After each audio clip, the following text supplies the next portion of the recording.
नमस्कार साथियों। जैसा कि आप सभी को पता है, कोरोना का ग्राफ हमारे देश में दिन प्रतिदिन बढ़ रहा है। इसी को लेकर के हम कुछ आमजन से चर्चाएं करना चाहेंगे कि वो अपने आप को किस तरीके से महसूस कर रहे हैं। इसी को लेकर के आज हम सरमथुरा उपखंड के ग्राम बरौली में मौजूद हैं। यहाँ पर लोगों से हम चर्चाएं करेंगे कि वो अपने आप को किस तरीके से महसूस कर रहे हैं। Bureau report, Chambal Prabha news, Sarmathura. इसी कड़ी में आज हम आए हैं बरौली पीएससी पर। यहाँ का भी हम आपके लिए कुछ नज़ारा दिखाएंगे।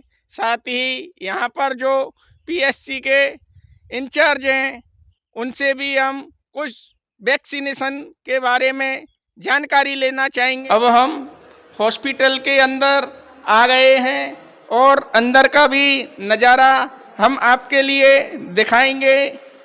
साफ सफाई हमें अच्छे तरीके से देखने के लिए मिल रही है। अब हम थोड़ा और अंदर प्रवेश करेंगे।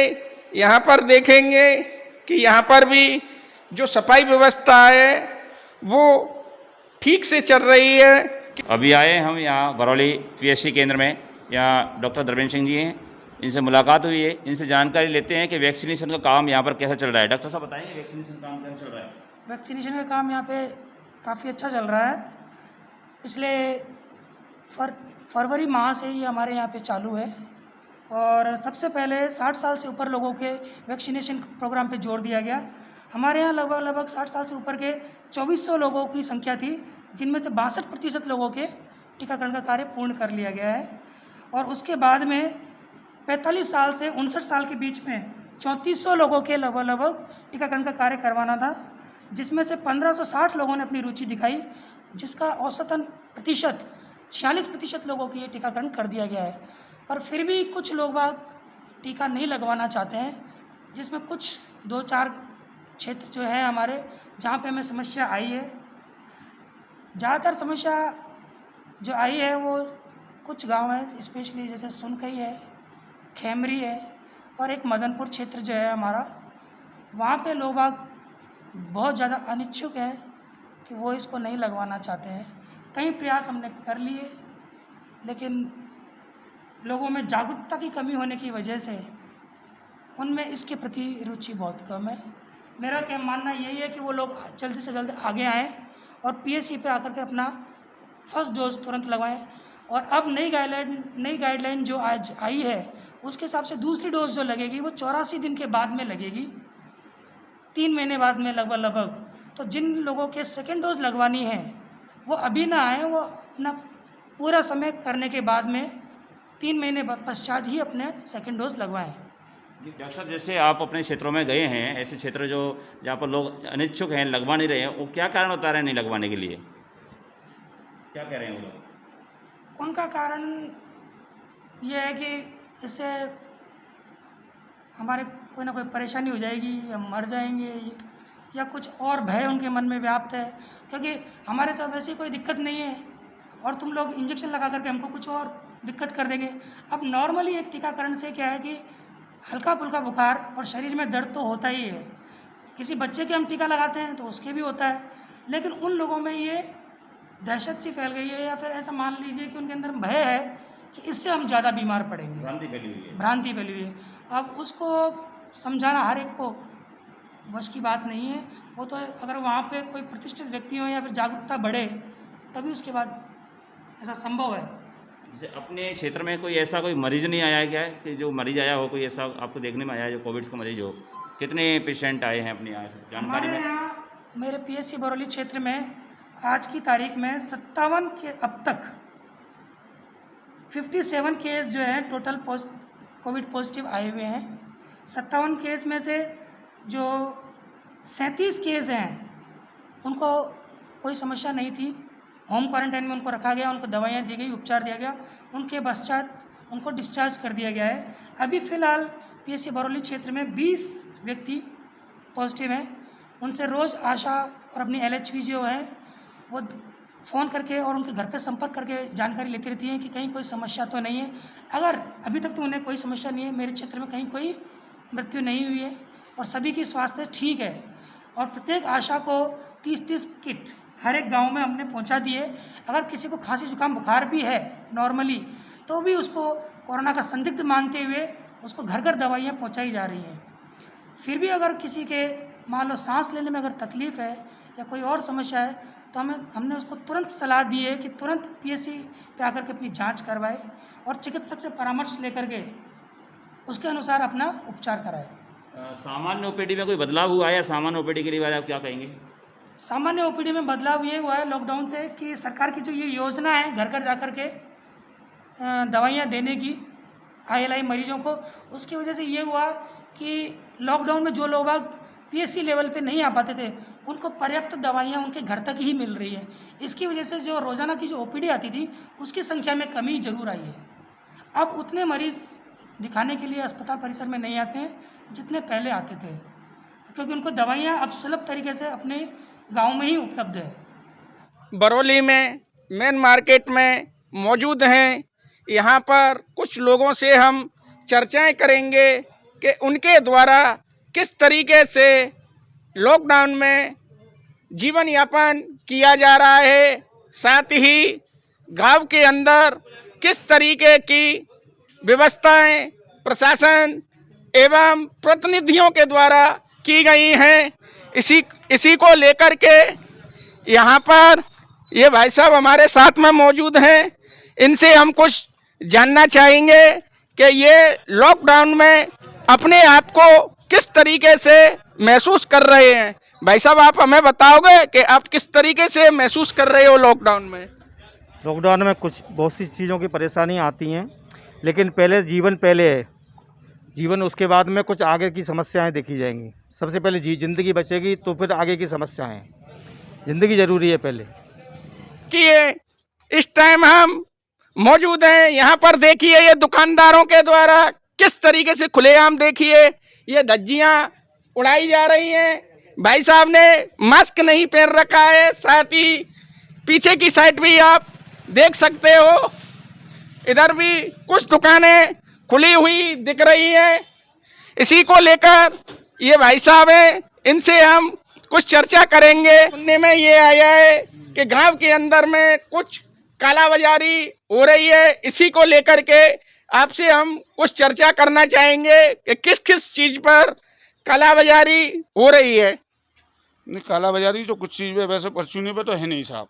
गुटखा वगैरह हैं, गुटखा वगैरह भी अब रेट से मिल रहे हैं, गुटखा वगैरह। वो जो 10 की गुलमोहर बिकती है वो 10 की बिक रही है, 10 की सफल है 10 की बिक रही है। बीड़ी भी रेट से मिल रही है। आपके द्वारा ग्राहकों के लिए किस तरीके से सोशल डिस्टेंस की पालना करते हुए किस तरीके से सामान दिया जा रहा है, आप बताओगे? सामान दूर दूर से दे रहे हैं हम, पास से नहीं दे रहे हैं सबको। मतलब ये सर, ये जो गोले बने हुए हैं, गोले बने हुए हैं, बिठर गए हैं, 500 बिठर गए हैं। रोज सुबह हम गोले बनाते हैं, पर लेकिन हो जाते हैं, मतलब देखो जी गोले बनने हमारे जो बिठर गए हैं। सैनिटाइजर की क्या व्यवस्था है? सैनिटाइजर की व्यवस्था नहीं है सर। जो दुकानों पे मिलते हैं जनरल स्टोर वालों पे, हम बेचते नहीं है।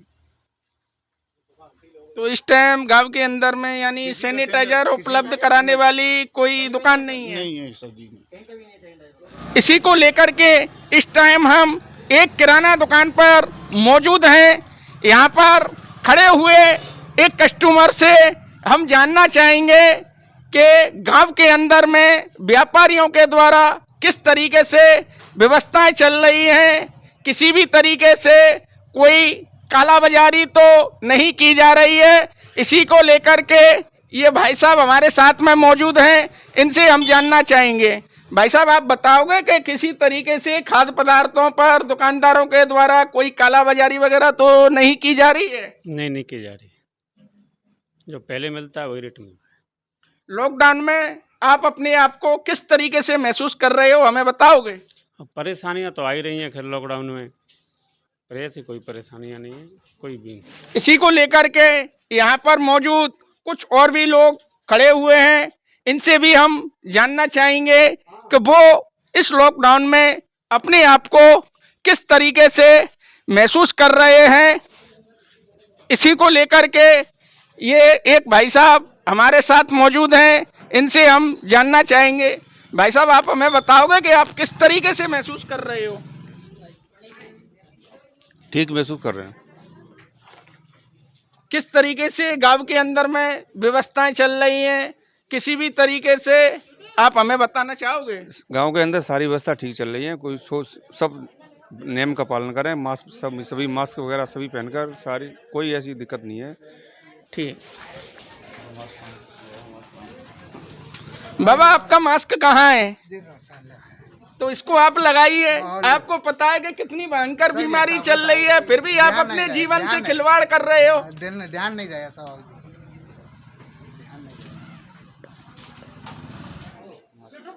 ये देखिए, ये भाई साहब जी मौजूद हैं, इन्होंने भी देखिए मास्क का प्रयोग नहीं किया है। भाई साहब, आपका मास्क कहाँ है?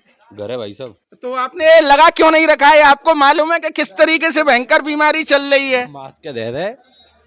अरे मत दिखाओ।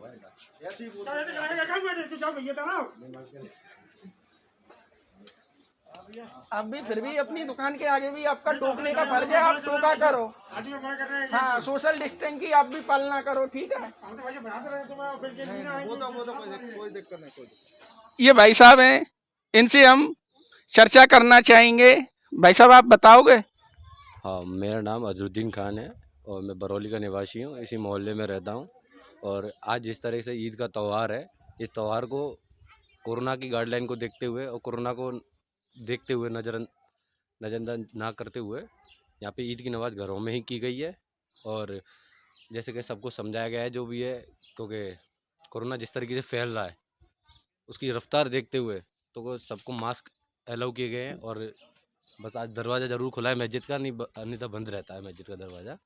भाई साहब, आप बताइए कि किस तरीके की गांव के अंदर में व्यवस्था है? व्यवस्था ये है भाई साहब, यहाँ हर चीज़ महंगी मिलती है। लोग बागों की तरफ बहुत परेशानी है। यहाँ पर लोग दुकान पे जाते हैं, भगा देते हैं, दूध सामान लो और जल्दी जल्दी करो। लोग बाग क्या करें, खांसे लाएँ, खांसे नहीं करें, हर चीज़ हिसाब से मिले तो कुछ होए।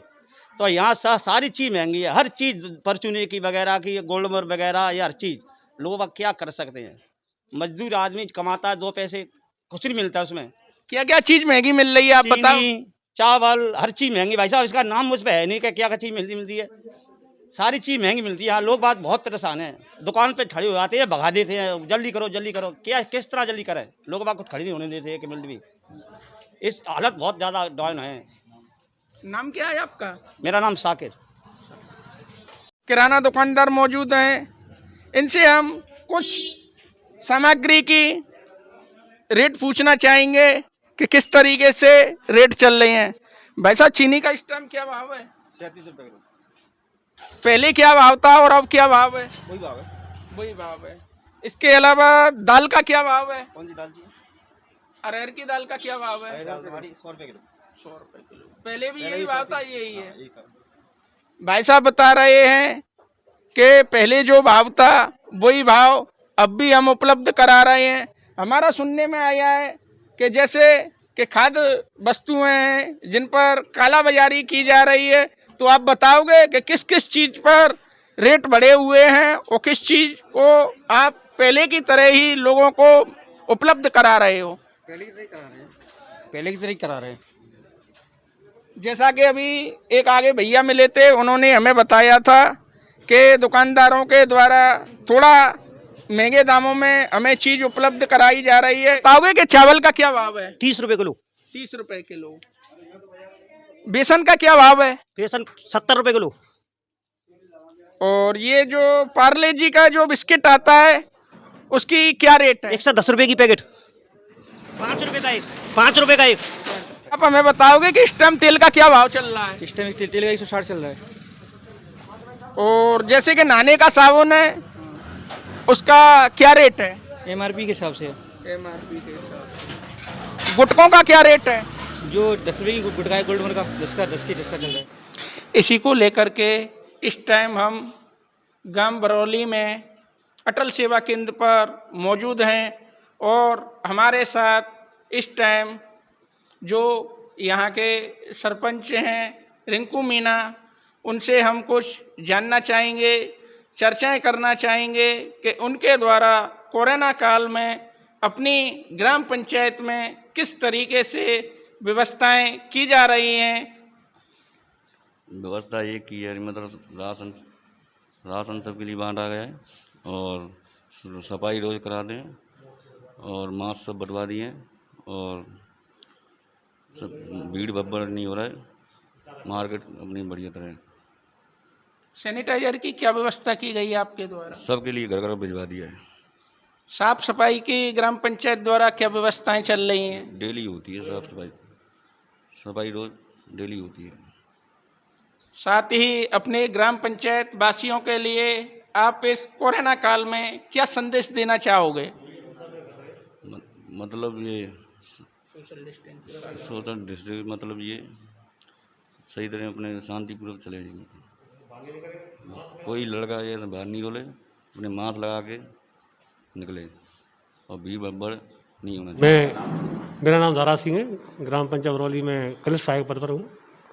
अभी यहाँ ग्राम पंचायत बरौली में पंचायत स्तर से सफाई व्यवस्था की क्या हाल है? हम सफाई पर डे कराते हैं, सुबह तो साफ रखते हैं, पूरे बाजार को पूरे पंचायत को साफ रखते हैं, उन्हें महत्व लगा रखे। कोविड काल में ग्रामवासियों के लिए क्या प्रकल्प कोई चल रहा है, क्या व्यवस्था बनाई गई है? यही व्यवस्था है कि आप सभी से कह रखा है कि आप घर में रहें, कोई भी आवश्यकता होने पर ही बाहर निकले, भीड़ भाड़ ना करें। और वैसे हमने पटवारी जी हैं और फिर भी सख्त नियम ला रखे हैं।